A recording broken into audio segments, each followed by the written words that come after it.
Amém. Eu vou falar, a Lu, quando deu o tema, eu pensei, né, ficar bem focada no que é a proposta. É um café de empreendedores e como prosperar pela graça. Eu tenho vivido o que eu estudei durante 20 anos nesse último ano. A graça de Deus, ela é salvadora e redentora. Por quê? Eu desisti de conquistar o mundo com a força do meu braço. Eu desisti. E no processo de morte, cada um tem seu tempo de morte. Qual morte? Aquela morte que você desiste de fazer as coisas por você, morre para você mesmo. Aquela morte que se identifica com Cristo. Eu morro para mim mesma. Aquele sepultamento, eu vou fazer valer meu batismo. Eu matei a velha criatura lá naquela água, eu vou deixar ela morta lá. E eu demorei para fazer isso. Eu demorei muitos anos para fazer isso. Eu fui batizada 2 vezes. Eu fui batizada aos 13 anos e depois aos 23. Então, e ainda assim eu não entendia o simbolismo do batismo. Quando eu comecei a estudar a palavra, começou até a entrar como revelação, ainda assim na minha mente. Por quê? Tem uma canequinha que eu tinha, e eu sempre vou falar disso, que estava escrito assim naquela caneca. De um lado estava escrito a palavra amor num kanji japonês e do outro uma frase. Sem a experiência, jamais obteremos o conhecimento pleno. Isso falando a respeito do amor, que o amor ele tem que ser vivenciado, é um verbo de ação. Então, sem o conhecimento, sem a experiência, você não tem. Por isso que toda faculdade, para você passar, você vai passar por estágio supervisionado. E o estágio é a prática das matérias mais importantes que você aprendeu, te preparando para o mercado de trabalho. Porque não pode ter alguém, quando você recebe o currículo de alguém que fez estágio em que empresa? Sobre a supervisão de quem? Porque as pessoas querem ter certeza que você já experimentou aquele trabalho. E a maturidade no reino dos céus é desse jeito. E para empreendedorismo é desse jeito. Você vai passar por processos. Deus é um Deus de processos. Jesus, para cumprir toda a justiça, que é tão falada na Bíblia e revelada de uma maneira mais excepcional no livro de Romanos, Jesus, para cumprir toda a justiça, precisou passar 33 anos crescendo, se desenvolvendo, entendendo a infância, entendendo a adolescência, entendendo a juventude, até chegar numa idade que ele podia ser considerado homem. Então, quando ele chegou aos 33 anos de idade, como ele experimentou muitas coisas, em tudo foi obediente às autoridades e à voz de Deus, ele foi aprovado como ser humano e pode ser considerado homem maduro aos 33 anos de idade. Para as nossas faculdades psicológicas serem consideradas maduras, não tem a ver com a idade fisiológica, embora ela acompanhe seu desenvolvimento. Porque na mudança hormonal você passa por tantas crises de crescimento que você tem que tomar um rumo na vida e tem que começar a manifestar maturidade. E quando isso não acontece, por exemplo, é horrível mulheres, a gente acha bonito, só que não. Não é bonito uma mulher que apresenta, por exemplo, sintomas de uma criança mimada que faz chilique no supermercado. E tem muitas mulheres que apresentam esse sintoma. E homens também. Eu fico chiliquento na presença de Deus porque Ele não me deu o que eu quis na hora que eu quis. Desrespeitando completamente o processo de desenvolvimento, que é por amor a você, que Ele não te dá nada antes do tempo. Porque você precisa se desenvolver.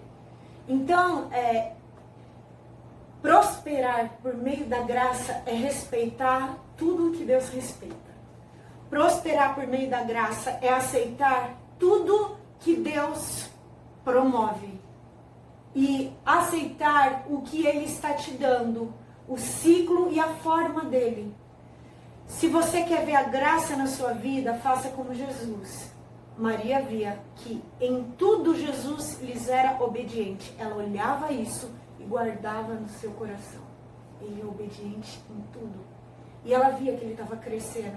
Mas às vezes ele tinha umas tiradas espirituais. Ei, mas meu pai me falou para eu falar isso. Ei, você não imaginar que nós estamos... É uma introdução falar de Jesus, até baseado nos versículos que a Lu falou, que a graça é Cristo. Por que a graça de Deus se manifestou? Graça não é dom imerecido? Algo que você não mereceu? Graça é a manifestação da paciência de Deus desde o Éden. Onde está o propósito original de Deus? No Éden. A graça se manifestou em Cristo. Vou te dar uma nova chance de recuperar o Éden, homem. Então Deus está falando para nós hoje. Vou te dar uma nova chance de recuperar o Éden. Por favor, acredita que o que o meu filho fez na cruz tem um efeito real em todas as áreas da sua vida. E aí, às vezes, nós não sabemos. É uma pergunta que eu fiz. Deus, mas como? Como que eu coloco a graça em tal área da minha vida? Eu passei por muita turbulência num processo de 7 anos. Que eu saí fazem um processo... a parte mais turbulenta foi nos primeiros 5 anos. Os últimos 2 anos e meio foi eu aceitando o processo finalmente. E o que eu aprendi? Que se você não aprende, você volta para o final da fila. E Deus não tem problema. Ele não acha injusto não te passar de ano.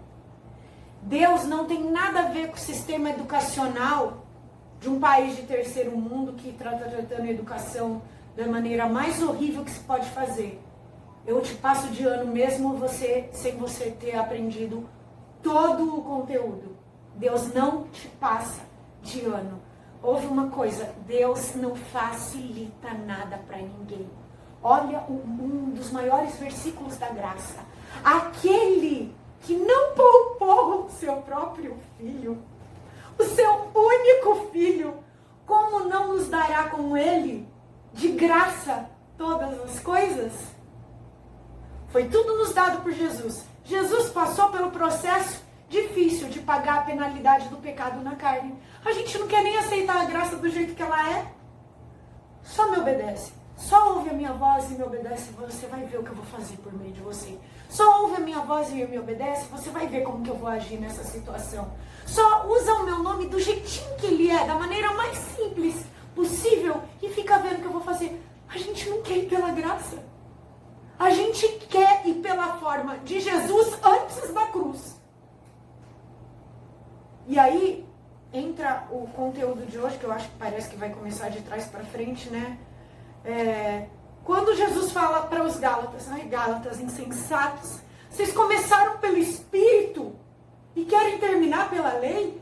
Vocês vão dar conta de viver pela lei e cumprir toda a lei? Sai desse negócio de regra, obedece a minha voz, isso basta. Porque no princípio era assim. E o Deus me trouxe uma meditação sobre o Éden, que quem tem Bíblia e tiver Bíblia online e quiser abrir, está lá em Gênesis 2. Porque é muito importante você ler o que está escrito, como está escrito.